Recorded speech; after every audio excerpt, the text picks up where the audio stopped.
Friends, are you ready for a 100-year life? This is edition number 154. Welcome to Nina's Notes. I'm Nina. Today I'm going to be talking about a framework that I created called the Longevity Economy Wheel, which shows you what you will need, what society needs in order to support you living a long and prosperous life. Before I get into that, last week I was at a conference in Porto called the Nexi Longevity Congress, and we discussed the economy, longevity, biotech, wellness, everything in between. It was really inspiring because it gathered people who addressed so many different areas of longevity, our community, our minds, our soul, our bodies. And I've been thinking a lot about how longevity extends far beyond just the biology of extending aging. And over the last weeks, I finally put it into a framework. It's finally clear. I'm ready to share it with you. I even preemptively shared it with a few people at the conference, and I had this sketch in my notebook and people were taking pictures of it. So I knew that I needed to share it. Let's go. So, are you ready for a 100-year-old life? Over the past few months, I've been really wrestling with this problem. Everyone talks about longevity like it's just another term for health and wellness, fancy supplements, biohacking clinics, wearables. That's a great start, but longevity is so much more than that. We need careers that span more than 60 years. We need financial systems that don't collapse at retirement.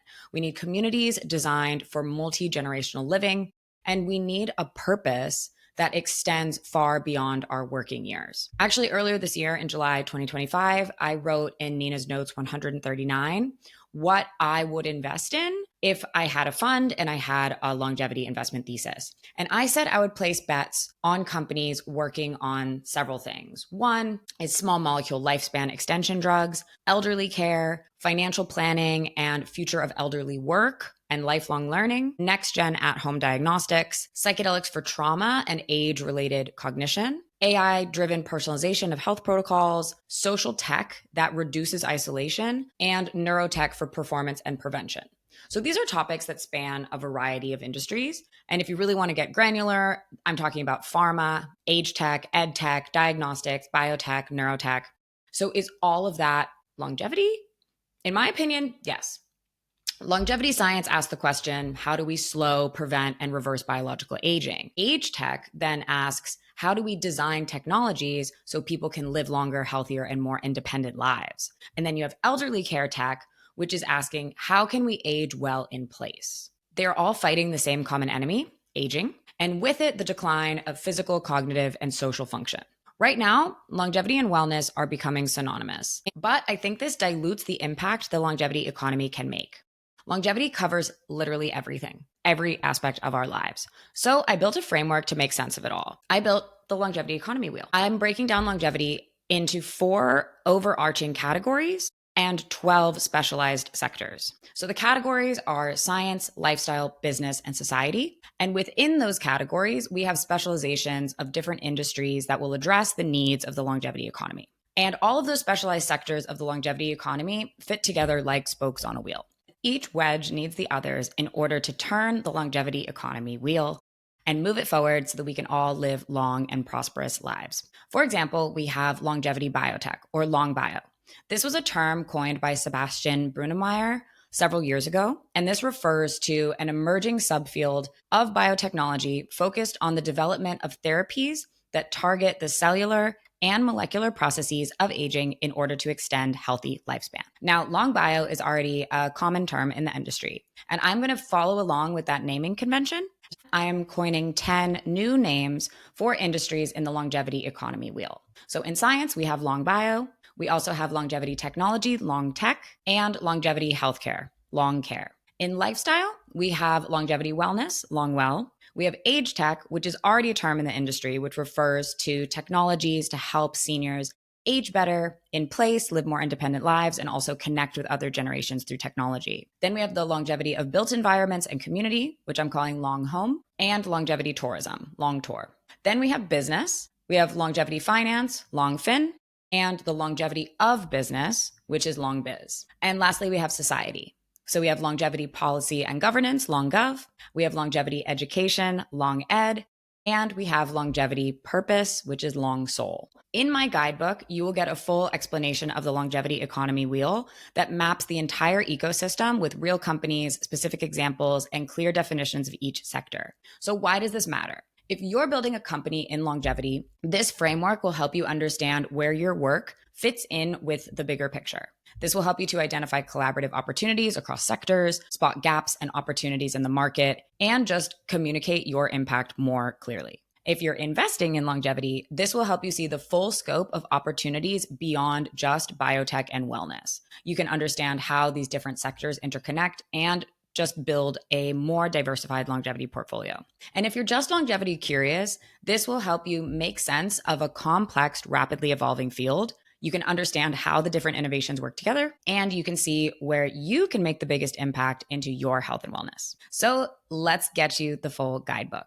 This framework was too comprehensive to put in a single newsletter. Trust me, I tried. It was 17 pages long, and nobody wants to get that in their email. So I've turned that into a complete guidebook, which has detailed breakdowns of the 12 sectors, real company examples in each category, key players and thought leaders in each sector, investment themes and opportunities, and how each sector interconnects with the others. You can download the guidebook on my website. I'll put the link in my show notes. And lucky for us entrepreneurs, this really means endless opportunities to build and impact longevity. If you're building in one of these sectors, I'd love to hear from you. Tell me what you're working on, drop it in the comments, or send me a DM. I will read every single one. Do you want to go beyond the newsletter? I can help you apply this framework to your business or investment thesis. I mentor founders, I advise VC funds, and I help ambitious professionals take their businesses and personal health to the next level. I will drop the link to get in touch with me about mentorship and advisory in the show notes.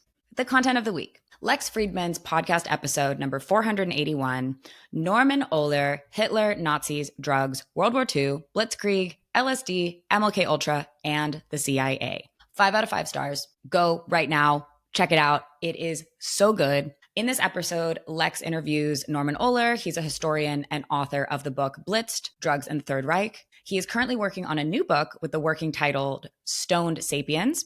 Can't wait for that one. Right up my alley. I was hooked almost immediately when I started the podcast. Norman describes 2 groups in the 1930s, the drunks in Munich and then the drug users in Berlin. These 2 groups behave totally differently. One, fueled by alcohol, adopts a combative attitude and the idea of us versus them. The other, high on drugs, is mistrusting of the government and rebellious. This reminded me a lot of the article I wrote for my newsletter. It was number 55, Alcohol versus Psychedelics. And in that article, I discussed the difference of personalities of people you meet at a party who are under the influence of alcohol or drugs.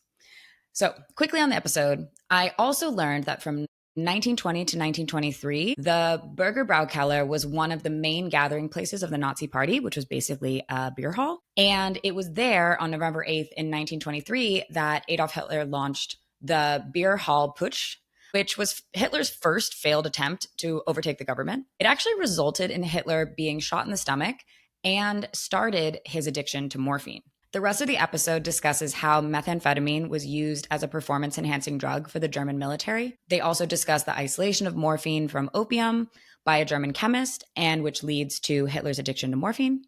Definitely give it a listen. It's a long episode, 4.5 hours. But if you listen at 1.5 to 2x speed, you'll get through it a lot quicker, and the pace of the conversation is just fine to listen to. I really love this episode because in the early days of Nina's Notes, in edition number 27, I wrote a really short form article about the use of drugs and psychedelics by the CIA, referencing MK Ultra, which was a program that was run in the 1950s to 1970s. I'll drop the link in the show notes so you could read that short article. And really, the episode just makes so much sense. Like Blitzkrieg would not have been possible without methamphetamine. Check this out. Nang Soli is a 106-year-old Ligong dancer. She was caught on film and video by photographer Chanya Chatterjee. You can check her out at tanyachatterjee.official on Instagram. And this video of Niang Soli dancing really circulated on Instagram. We see her moving with grace and precision and just magic. I truly believe that dance is medicine. You could read more about it in my newsletter in number 114, Dance for Better Brain Health. And I also talk about dance as medicine and how I incorporate dance into my life in Nina's Notes number 126, My 6 Pillars of Longevity. That's all for today on Nina's Notes. Don't forget to subscribe to my YouTube channel. Also, please subscribe to my newsletter at www.ninasnotes.xyz. And if you want to grab your copy of the Longevity Economy Wheel Guidebook, you can head over to my website. The link will be in the show notes. See you next week.